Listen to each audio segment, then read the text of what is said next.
¿Qué tal? ¿Cómo estáis? Muy buenas tardes. Es un placer estar aquí lo primero en España. Sabéis, vivo en Nueva York, soy la corresponsal ahí en Estados Unidos de Televisión Española. La segunda, estar en Madrid, que es una ciudad que me enamora. Y la tercera, estar en Casa de América con todos vosotros y sobre todo con Eliezer Budasov, al que he tenido la oportunidad de conocer hace muy poco y ya estoy fascinada con lo que hace y con su personalidad. Así es que espero que esta fascinación la transmitamos también en este evento que tenemos aquí. Yo lo primero que quiero hacer, antes de entrar de lleno en materia, es contaros una historia. Una historia que me ocurrió hace unos días en Haití, donde he estado cubriendo los efectos del devastador huracán Matthew. Un huracán que ha causado la muerte en este país, el país más pobre de América, uno de los más pobres del mundo, la muerte de 1000 personas, ha dejado decenas de miles de damnificados, más de 1,5 millones de personas que necesitan asistencia humanitaria, un país al que le hemos prestado poquísima atención en los medios, todo se ha dicho. Un país que he tenido oportunidad de recorrer estos días, sobre todo las zonas castigadas, y donde he visto además el dolor de la gente por lo que va a pasar ahora, el miedo a una enfermedad como el cólera, que se propaga en ambientes donde falta el agua potable, donde falta la higiene. Y tuve una anécdota en un momento dado. Estábamos rodando en una zona donde había aguas estancadas, en una aldea muy pobre. Había una mujer que estaba lavando la ropa, unos niños que estaban correteando por allí, y un señor mayor que se estaba lavando, se estaba bañando en esas aguas contaminadas y sucias. Nos acercamos con la cámara y el hombre, furioso, nos dijo: no, no fotos, no nos saquen, no. Y nosotros nos quedamos así, y la señora en un momento dado paró y le dijo: son periodistas, esto lo decía en creol y nos estaba traduciendo el traductor, son periodistas, ellos tienen que contar lo que nos pasa y denunciar que no nos llega nada, que no tenemos ayudas, déjalos, entendiendo lo que estábamos haciendo allí. El señor cambió, tuvo un momento de duda, nos hizo así con la mano, como diciendo: está bien, hagan su trabajo. En ese momento me pareció que esta señora había descrito muy bien la esencia de lo que debe ser el periodista, de lo que debe ser nuestro trabajo. Ir a los sitios, contar lo que vemos, hablar con la gente, con un compromiso, con una responsabilidad social, con la idea también de denunciar cuando los que ejercen el poder no lo hacen correctamente, en este caso el gobierno, que no les estaba atendiendo, no les estaba asistiendo. Y bueno, de eso vamos a hablar hoy. Vamos a hablar aquí también de lo que somos, de si hacemos bien las cosas, de cómo estamos cambiando, si hemos cambiado, si sí o si no, de cómo nos están cambiando las tecnologías. Porque yo, a pesar de todo y a pesar de esta revolución que estamos viviendo en el mundo del periodismo, creo que en esencia la labor del periodista no ha cambiado tanto. Al final, yo hago lo mismo que hacía hace 25 años, cuando empecé en esta profesión. Yo sigo yendo a los sitios, hablo con la gente, me entero de qué pasa, contrasto esos datos, pregunto y luego cuento esas historias. Es verdad que las cuento en diferentes plataformas, tengo una tecnología que me arropa mucho más, llevo menos peso porque llevo menos aparatos, todo es mucho más ligero, pero en esencia yo sigo haciendo lo mismo, o debería seguir haciendo lo mismo. Bueno, es una reflexión que hoy tendremos ocasión aquí de discutir entre todos y, por supuesto, también con Eliezer, al que ya voy a ceder la palabra. Es un hombre interesantísimo, os aseguro que es una suerte tenerle aquí. Así que, Eliezer, bueno, muchas todo gracias. Tuyo. Muchas gracias. Es un gusto para mí estar aquí hablando contigo. Nosotros, antes de este coloquio, nos reunimos 2 veces. No nos reunimos, una vez hablamos por teléfono y otra vez nos reunimos hoy mismo para discutir un poco sobre lo que íbamos a hablar acá, y espontáneamente no paramos de hablar. La primera vez que ella me llamó por teléfono estuvimos, no sé, más de 1 hora haciéndonos preguntas mutuamente por la profesión, que básicamente, como decía Almudena recién, no ha cambiado esencialmente en sus principales desafíos, ¿no? El proyecto del Times en español es un proyecto relativamente nuevo, tiene 10 meses al aire, tiene sus oficinas en México DF y básicamente lo que buscamos es también contar historias. En estos días y a veces cuando hablo con gente que quiere saber un poco más sobre el proyecto, me preguntan qué es dónde imprimimos la edición en papel. Y en verdad no imprimimos edición en papel en ninguna parte. El Times en español es un medio que ya nació nativo digital. Obviamente que el Times en inglés sigue teniendo su edición en papel y un poco lo que hablábamos con Almudena era nuestra propia relación con el papel. ¿Sí? Que de alguna manera hace un tiempo se viene discutiendo acerca de la muerte de los diarios de papel, se viene decretando como la agonía del periodismo y en verdad ninguno de nosotros dos somos lectores habituales de papel.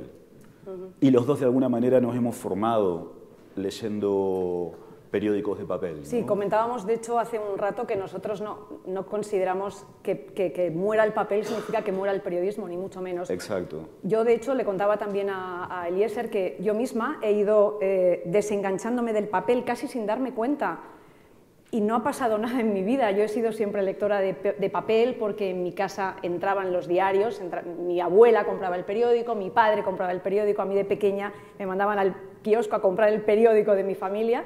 Y siempre ha habido papel en casa. Siempre hemos leído noticias en casa. Y yo sigo leyendo noticias. ¿Dónde? ¿Importa? Es un poco la reflexión que hacíamos también. Sí.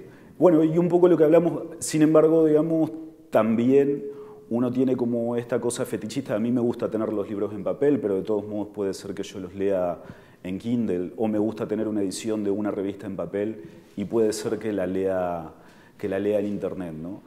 Sin embargo, una de las cosas en las que coincidíamos es que a los dos nos parecen que los tiempos actuales son estimulantes.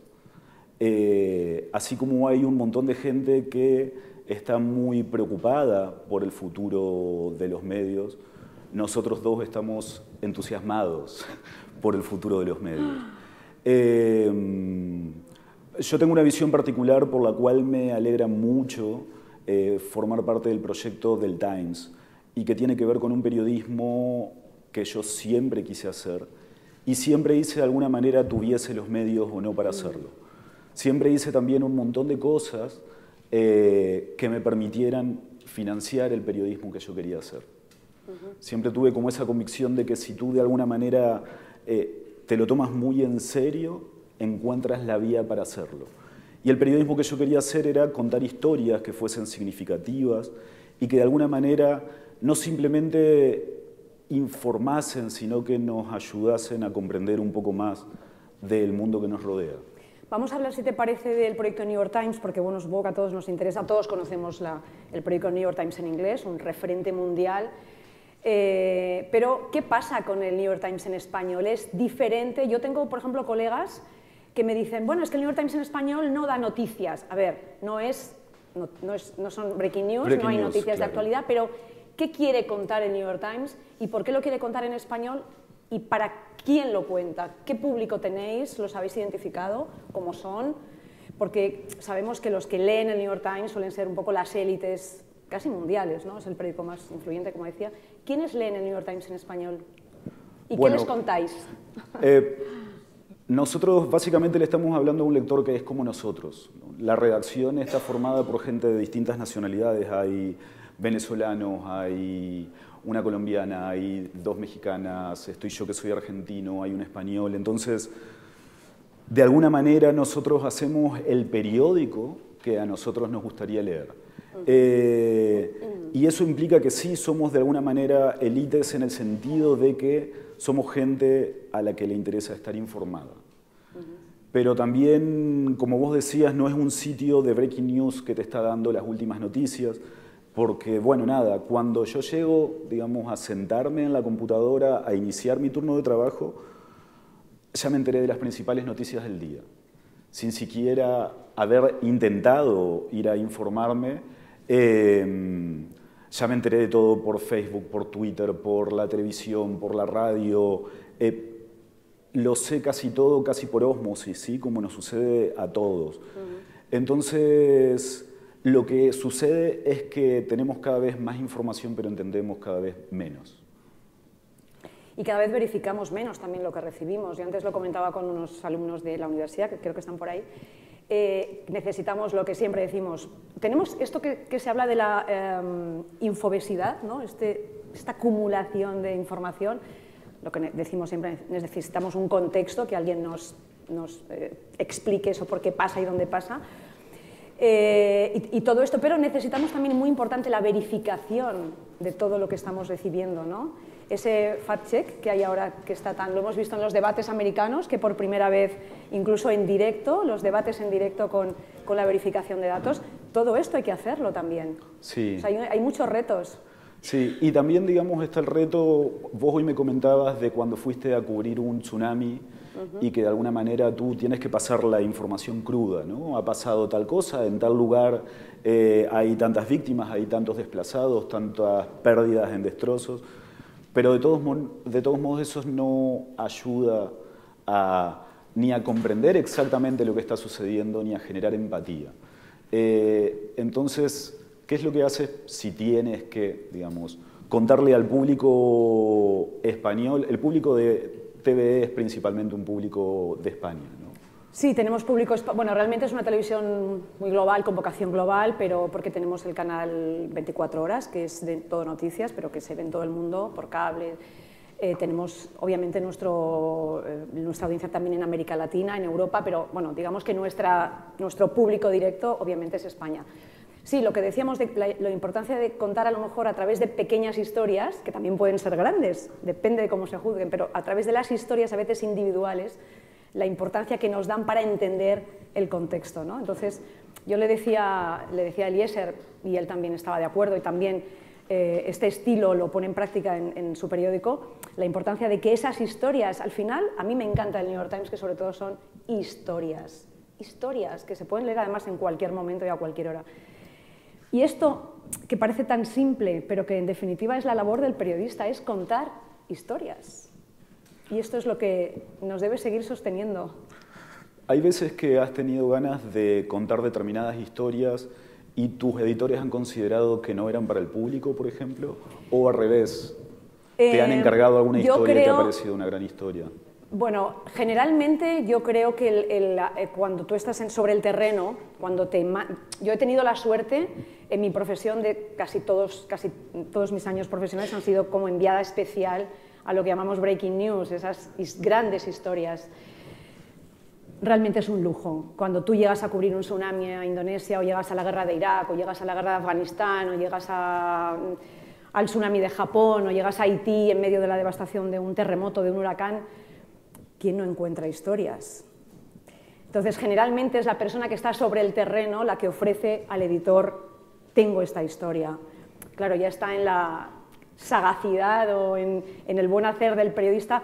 Yo realmente voy por la vida, también os lo digo, como una especie de perrillo olfateando y viendo. Soy muy curiosa, realmente creo que esta es un poco la esencia del periodista, ¿no? Si estás de acuerdo. Yo creo que sin curiosidad es muy difícil dedicarse a esto.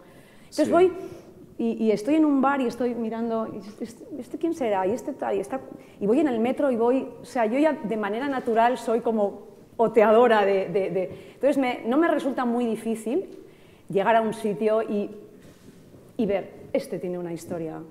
Os pongo un ejemplo. Es que me ha venido a la cabeza ahora, estando en Haití estos días, no pasa nada, bueno, pues había un reparto, una imagen que fue muy impactante, ¿no?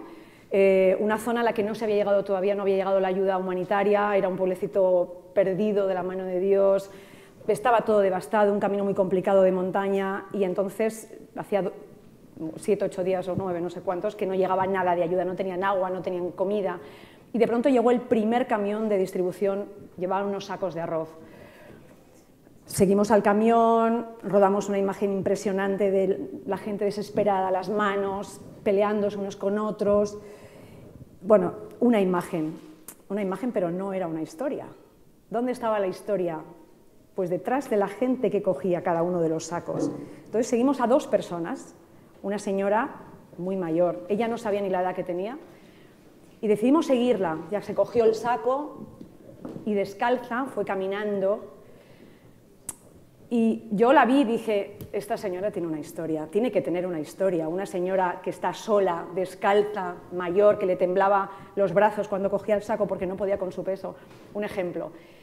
Otra familia también, muy cerquita de donde estábamos, estaba un señor sentado en medio de un solar donde no había nada, nada más que 4 vigas, no había paredes, no había techos, era su casa o lo que quedaba de su casa, y estaba con otras 6 personas que eran los miembros de su familia. Y estaba con el saco de arroz que acababa de coger delante y él sentado en la casa y con una sonrisa de oreja a oreja. Y yo le decía, este señor, ¿por qué sonríe? Y le pregunté al traductor, pregúntale quién es, qué hace, por qué sonríe, con todo. Me dice, es que dice que está feliz porque ha conseguido comida por primera vez. Digo, pero, claro, el hombre tenía una historia, la historia de su familia, vivían allí en esas 4 vigas donde no había nada más, lo habían perdido todo, eran 7 miembros de una familia. Bueno, estas son las historias que a los periodistas nos gusta contar. Sí, me estaba acordando que hay un texto muy bonito de un talentoso cronista colombiano que en un momento en el centro de, yo no me acuerdo si era Bogotá, no quiero engañar, pero el texto está en el centro de su ciudad, ve que llega una cuadrilla para empezar a cortar uno de los árboles más antiguos de su ciudad. Eso que hubiese pasado absolutamente desapercibido para casi todo el mundo, a él le llamó la atención porque dice, oye, este árbol tiene un montón de historias. La cuadrilla empezó a cortar fragmentos y la gente se empezó a llevar fragmentos de ese árbol. Y lo que él hizo fue seguir a cada una de las personas y ver en qué utilizaban la madera. Entonces terminó escribiendo un texto bellísimo que de hecho ganó un premio en Colombia acerca de las múltiples vidas de un árbol después de morir, digamos, ¿no? Me estaba acordando, hace poco tuve un amigo que fue a Islandia y lo robaron. Debe ser una de las únicas personas que han robado en el año en Islandia. Entonces me cuenta que en un momento va a un restaurante y le pregunta a la moza, porque él le está escribiendo una crónica para su sitio web, que es un portal de noticias en Ecuador, le pregunta a la moza, ¿qué sucede si no te pago la cuenta? ¿No? Entonces me lo cuenta, estamos chateando por Facebook, digamos, ¿no? Los dos trabajando, entonces me lo cuenta y yo le digo, bueno, ¿qué sucede? Y me dice, ¿vos qué crees? Y yo le digo, bueno, no sé, llaman a la policía, no sé qué. Me dice, no, por las leyes en Islandia no pueden llamar a la policía porque es comida. Entonces te mandan de nuevo a tu casa y te mandan una citación por fraude, digamos, ¿no? Entonces empezamos a hablar de qué sucede en los distintos países si de pronto no tenés dinero para pagar la cuenta en un restaurante. Y yo le digo, quiero un texto para el Times. Porque de alguna manera estamos vinculando una cosa que tal vez a todo el mundo se le ha ocurrido. Todos nuestros países en América Latina tienen problemas de alimentación y problemas de pobreza. Entonces, puedes tener un texto que yo leería, digamos, que es entretenido y a la vez es un texto que abarca una porción de la realidad muy importante de casi todo el continente. Entonces, siempre tratamos de encontrar ese equilibrio entre lo particular y lo universal. Te iba a preguntar algo que estaba pensando cuando me contabas de que los medios, la prensa gráfica, tiene hace relativamente poco tiempo el desafío de luchar contra la viralización y contra el click. Pero ahora pensaba de que la televisión tiene esa tiranía mucho antes, porque el zapping apareció mucho antes que el click. Entonces, yo te iba a preguntar si tu trabajo ha tenido que cambiar mucho en función de los años. Vos estás hace... Bueno, sí, hace mucho. Sí. Yo llevo 25 años en esto, o sea que te puedo hablar hasta de cuando hacía crónicas de radio y metía, ya te lo conté también el otro día, las moneditas porque no había teléfonos móviles. Bueno, yo empecé a trabajar en la radio antes incluso de hacer periodismo, con 17 años. Y la última etapa de la radio, o sea, no había móviles y todavía me daba mi jefe una bolsita de monedas para hacer las crónicas desde una cabina de teléfono y entonces metíamos, bueno, os cuento. A ver, afortunadamente yo trabajo en una televisión pública ¿Por qué defendemos la televisión pública? Entre otras cosas porque no estamos sometidos a la tiranía del clic. Esto es una cosa que se nos olvida. Cuando, no, la televisión pública es algo que debemos defender todos. Las televisiones privadas en España no tienen corresponsalías, tienen una, dos o ninguna. Tenemos una gran información internacional en televisión española, la televisión pública, la que muchos criticamos y con razón y que hacemos muchas cosas mal. Pero no nos olvidemos de que es un enorme valor que hay que defender. Es como cuando hablamos mal de la sanidad pública en España. Si supiéramos la sanidad que hay fuera de España, nos pegaríamos 2 tiros. Entonces, afortunadamente, Eliezer, yo no he tenido esa presión que han tenido a lo mejor en otros medios y quiero que todo el mundo lo sepa. Y gracias a eso he podido hacer un trabajo. Por ejemplo, estar en Haití. Estar en Haití es algo que no ha hecho ningún medio español, creo que al final fueron los de Antena 3, pero excepto la agencia EFE no ha habido ningún medio español que haya contado lo que pasa en Haití. Casi ningún medio internacional. El New York Times afortunadamente ha estado haciendo historias maravillosas. Esto tenemos que tenerlo en cuenta. Y ahora te pregunto yo a ti, ¿y cómo lucháis desde un medio como el New York Times también contra esa viralidad? Esto que con tanto desagrado vemos a veces incluso en grandes medios, medios prestigiosos, esas concesiones que hacen a ese otro tipo de temas que no esperamos encontrar en un medio serio y que sin embargo están ahí buscando el clic, ¿no? Claro. ¿Cómo lucháis vosotros también a la hora de...? Porque al final vosotros necesitáis audiencia, necesitáis lectores para que os llegue la publicidad, ¿no? Entonces, ¿cómo es esa lucha diaria en la redacción entre lo que es vendible y lo que simplemente es como para un público quizá más reducido y más exigente? Claro. Bueno, el proyecto tiene una serie de ventajas y es primero que a mediano plazo a lo que apuesta no es a un modelo tradicional de venta publicitaria, sino al compromiso del lector. ¿Sí? A aumentar de alguna manera la suscripción de sus lectores que quieran llegar a pagar por tu contenido. Eso es muy estimulante, es una excepción, ya dentro del ecosistema de medios es una excepción. Eso es muy estimulante porque, por un lado, te obliga a hacer cada vez mejor periodismo para que tus lectores quieran pagar por ese servicio. Pero eso incluye también todo un cúmulo de información que no necesariamente es considerado hard news o periodismo serio, pero lo que creo es que el desafío, y que el Times en inglés ya lo ha empezado a hacer hace bastante, es producir contenidos que abarquen un montón de áreas de la vida, pero de súper buena calidad. Lo hemos llamado antes periodismo transversal, que no sé si existe, periodismo transversal, nos lo hemos inventado. Atención, atención, profesores de periodismo. Periodismo transversal, ¿qué significa? Por ejemplo, ponnos un ejemplo. Lo que comentabas de la educación de los hijos o de los tips estos que mandáis también de cosas de Mira, fitness. yo era lector de una columna del Times en inglés que se llama Modern Love, ¿sí? Que habla de la actualidad de las relaciones amorosas. Y después hay otra columna que me gusta mucho que es The Ethicist, que es increíble, ¿no? Es una cosa que parece muy norteamericana, pero en verdad en América Latina, y aquí también debe haber habido algunos de esos programas de televisión en que se presentan pequeños casos de conflictos entre vecinos o entre, no sé, tu vecino se va de vacaciones, he leído ese caso, que es un caso que en América Latina no se preguntaría, pero tu vecino se va de vacaciones, entonces tú le preguntas al eticista si es lícito estacionar tu coche en su lugar. En América Latina lo harían, digamos, ¿no? Pero, o tienes un conflicto, el perro de tu vecino se comió a tu gallina, digamos, ¿no? Esto aquí no pasa, ¿no? Entonces, ¿quién tiene gallinas? pero digo, el eticista responde a eso y responde también a preguntas acerca de, no sé, hay muchas preguntas sobre relaciones también, ¿no? Una mujer en un momento hace una pregunta muy seria acerca de que acaba de empezar a salir con un hombre, el hombre, digamos, le han detectado un tumor y es grave, ella sabe que no se va a casar con él, entonces lo quiere dejar, pero a la vez le da culpa porque, bueno, porque está con un caso de una enfermedad muy grave, ¿no? Básicamente es... O sea, es una especie de consultorio. Sí, el eticista es una especie de consultorio y es una historia universal. O sea, la historia de una culpa en una relación de pareja es una historia universal. Entonces, ese tipo de cosas yo la leía en la edición en inglés, ¿no? Y algunas veces, partes de esas columnas nosotros las traducimos al español. Como también si hay un estudio científico que dice que no es lo mismo ser racional que ser inteligente. Entonces, básicamente, nosotros cubrimos también eso. O cuándo decirle a una pareja de amigos que no estás de acuerdo con cómo están educando a sus hijos.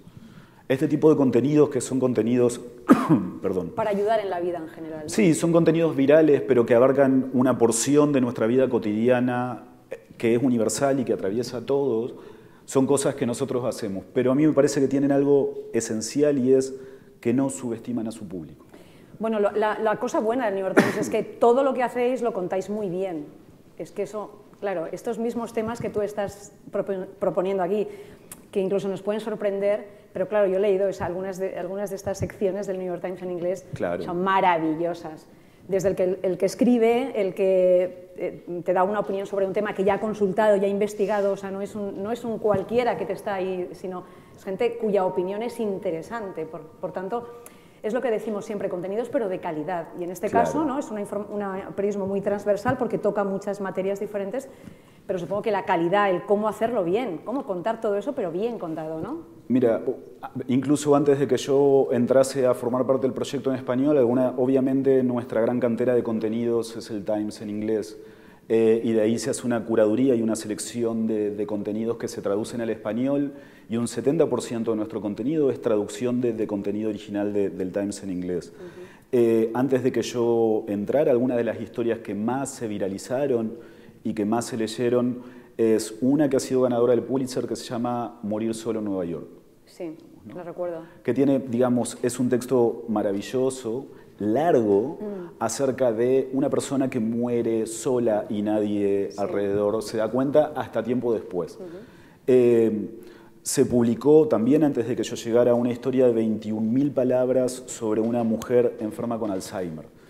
Y, digamos, un periodista le hizo el seguimiento durante creo que casi 20 meses y se publicó. Era una historia larguísima.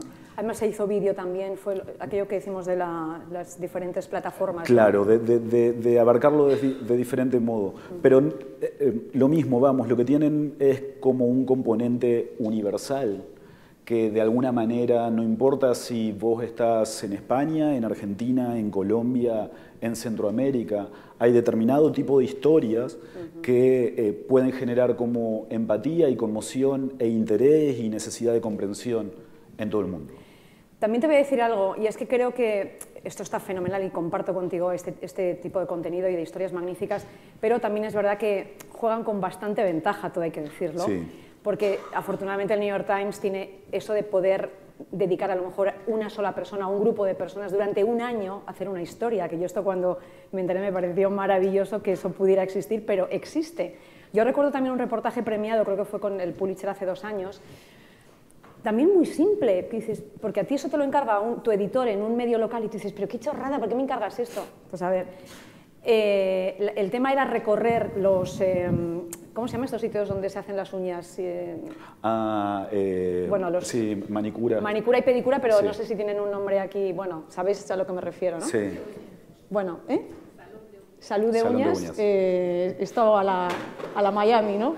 Pero bueno, pues estos que no son peluquerías, no sé cómo llamarlo, estos sitios ya me entendéis, donde casi todas las trabajadoras son chinas y hacen pedicura y manicura. Bueno, el New York Times dedicó un equipo durante un año entero a investigar en Nueva York, a recorrer decenas de locales y a ver qué estaba pasando, qué tipo de medidas de higiene tenían, la situación laboral de las trabajadoras. Bueno, y descubrieron y destaparon todo un mundo de explotación, de condiciones laborales tremendas, condiciones higiénicas que no eran las adecuadas, pero después de una exhaustiva investigación. Al final, ese reportaje que se hizo durante un año con un montón de gente consiguió que se cambiaran las normas en la ciudad de Nueva York, perdón. Y desde entonces están obligadas las trabajadoras a cumplir un horario, con un sueldo, con una serie de condiciones. Y de hecho ahora cuando uno va a uno de estos lugares hay un cartelito grande con todas las nuevas normas que el ayuntamiento aplicó a raíz de este reportaje. Pero claro, una vez más, qué suerte poder tener un año entero para poder dedicarse a una historia así, que es lo que siempre decimos, el periodismo de investigación es necesario, pero es caro. Como hacer buena televisión es necesario, pero es caro, y esto tenemos que entenderlo. Yo creo igual que hay como una clave en tratar de mantener una regularidad. pero una regularidad en que significa en que no todo el tiempo vas a poder hacer el máximo producto y de mejor calidad y el más universal. De hecho, no siempre va a funcionar. Muchas veces el público también es absolutamente un misterio, entonces tú tienes un material que crees que la va a romper y no sucede, y tienes otro material que de pronto la gente muere por verlo o por leerlo. A mí me parece que es un poco idealista lo que voy a decir, pero creo firmemente en eso porque me ha pasado en mi carrera personal, y es que te tienes que tomar en serio tu trabajo, sea, digamos, lo que sea que tengas que hacer. Si tú de alguna manera estás pensando que hay una persona del otro lado, si cuidas el lenguaje, si tratas de hacerlo lo mejor que puedes hacer dentro de los límites que tienes, yo creo que de alguna manera te termina yendo bien. Sí, no, está claro que incluso en tu ámbito, por muy lados. Pequeñito que sea, por muy pocos medios y por muy pocos recursos, siempre tienes que hacer lo mejor, y no hay excusa, no hay excusa. O sea, no hay excusa que trabajes en un medio digital, que seas contratado, que tu sueldo sea bajo, para que hagas un mal periodismo, es decir, para que tú no tengas una buena práctica periodística. No es excusa, en eso estamos. Vamos a hablar ahora, antes decía yo que creo que no ha cambiado en esencia tanto lo que es el periodista, pero ha cambiado nuestro público, ha cambiado el consumidor de información. Vosotros que me decías antes que entendéis y tenéis identificado más o menos identificada vuestra audiencia, ¿cómo son ahora los lectores, los que nos ven por la tele, los que nos escuchan por la radio? ¿Han cambiado tanto? ¿Y qué ha cambiado en ellos? Mira, en realidad yo creo que no lo sabe nadie, pero no, o sea, que no lo sabe nadie a ciencia cierta, que ahora en realidad que tenemos muchos más mecanismos para visibilizarlos, ¿sí? Y creo que ahora, digamos, obviamente hay un montón de medios más y principalmente las redes sociales a través de los cuales podemos interactuar con ellos, digamos, ¿no? Eso te permite también, no sé, ir midiendo cómo funciona una historia que publicas, te permite saber qué tipo de cosas funcionan mejor o funcionan peor. Yo no creo que haya cambiado mucho, creo que de hecho, en verdad el público se ha ampliado porque ahora estás como obligado a informarte, a menos que te conviertas en un ermitaño, estás en contacto con todo eso. Lo que sí me parece es que hay una mayor disputa por la atención, obviamente, del público, porque la competencia es mucho mayor. Antes tenías como 1 o 2 medios tradicionales, me refiero a prensa gráfica, digamos, ¿no? Pero con canales debe ser similar también. 1 o 2 medios tradicionales por ciudad, y tenía, digamos, cada medio tenía como su público cautivo, y ahora todo el mundo tiene que competir por la atención del público.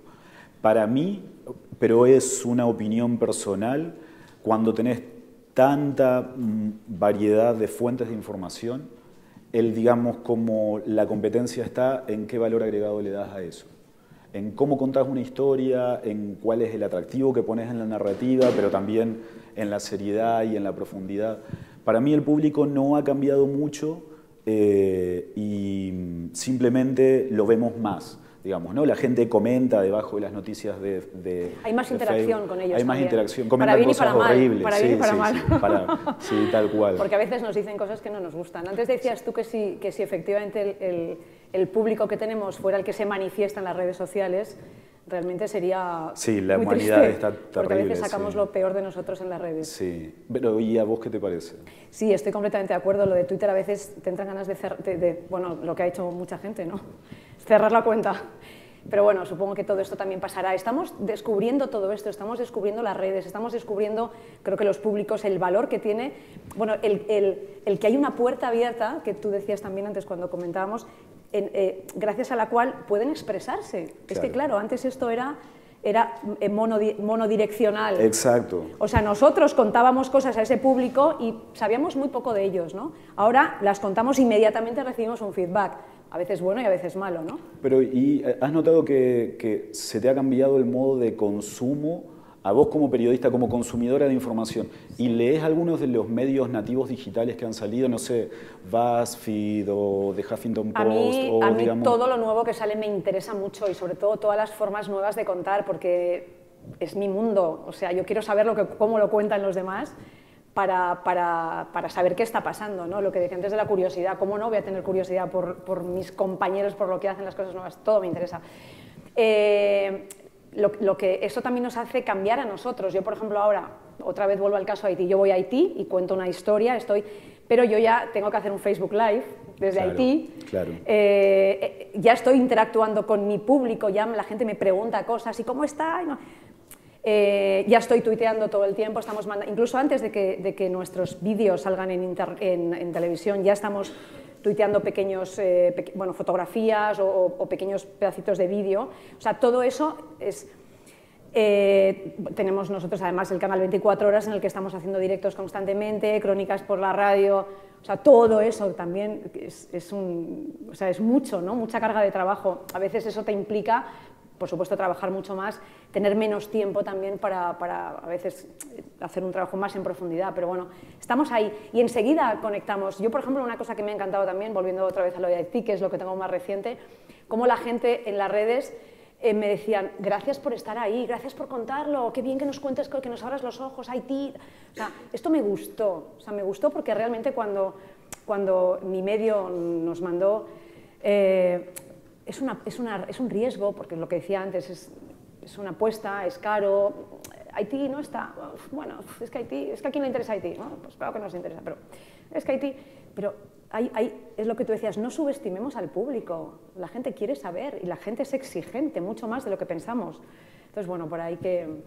Sí, creo que no quiero adjudicarle palabras a una persona que no las ha dicho, pero creo que en algún momento Caparrós decía esto de que los diarios entraron en un problema muy grave cuando intentaron, antes de Internet, intentaron competir con la televisión.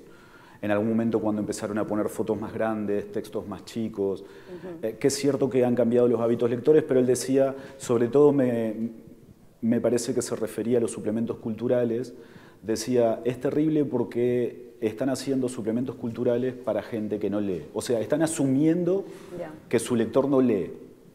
Entonces están tratando de hacer un producto para gente que no lee y lo que haces es perder efectivamente a la gente que sí lee, digamos, ¿no? Bueno, es lo que comentábamos también, lo que decía yo antes de medios serios, y esto está pasando en España, como estás viendo la información en el digital y abajo te dice las veces que la Kardashian se ha puesto en pelotas delante de, ¿no? Para hacerse selfies. Entonces, claro, hay algo que chirría, ahí. Estás un poco subestimando a tu público. Probablemente el lector de ese periódico no está esperando que le cuentes eso, ¿no? Entonces, no. Sí, bueno, hay noticias que sí, ¿no? Nosotros estábamos hablando hace un rato, ella me hace una pregunta acerca de si me parecía que la separación entre Brad Pitt y Angelina Jolie... Vamos a preguntarlo. Sí. Vamos a preguntarlo. ¿Quién piensa que es noticia? Yo lo pienso. Sí, yo también. No tengáis miedo ni vergüenza. Yo hice una historia para el telediario. Y el New York Times lo contó. Nosotros también, digamos. La BBC lo sacó. ¿Qué dicen mis compañeros de televisión? Que también hubo un debate ahí en la redacción. Para abrir informativos no es. No, para abrir no, claro. pero era una noticia que a la gente le interesaba y tenía una repercusión, y tuvo una repercusión incluso económica y hasta social, porque los dos son muy activos a nivel social. Sí. Pues Angelina Jolie trabaja para Naciones Unidas, Brad Pitt... O sea, hay mucho recorrido en esa noticia. Claro, no, pero aparte también está lo que decíamos hay mucho interés por jalar o por buscar a los nuevos lectores sin tener en cuenta tu propia sensibilidad como lector. Y que a mí me parece que cuando, digamos, en el agujero negro de que nadie sabe dónde está el truco, digamos, o dónde está el secreto, porque hay medios que se transforman en virales, pero después de pronto el público los abandona.